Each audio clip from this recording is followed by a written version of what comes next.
আজকে আমার ক্লাসে এসেছে একদম ছোট্ট ছেলে অয়ন চন্দ্র, রানীগঞ্জের বক্তানগর, তাই তো? তোমার নাম অয়ন তো?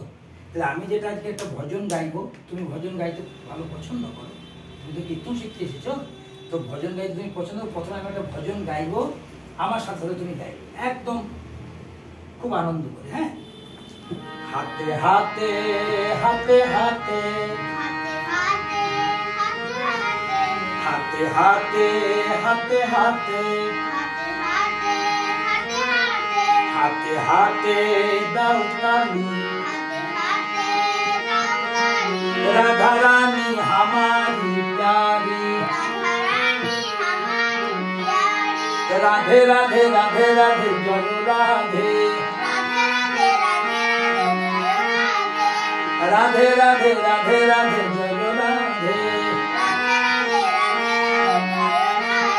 हाथे हाथे दाऊ ताली, राधा रानी हमारी प्यारी, गंगा जी बोले राधे, जमुना जी बोले राधे,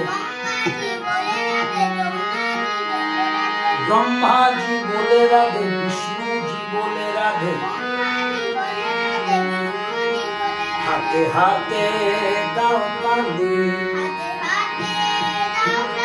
ओ राधा रानी हमारी प्यारी, राधे राधे राधे राधे जय राधे, बोलो राधे राधे राधे राधे जय राधे। বাহ, খুব সুন্দর, খুব সুন্দর। একটু চেষ্টা করলে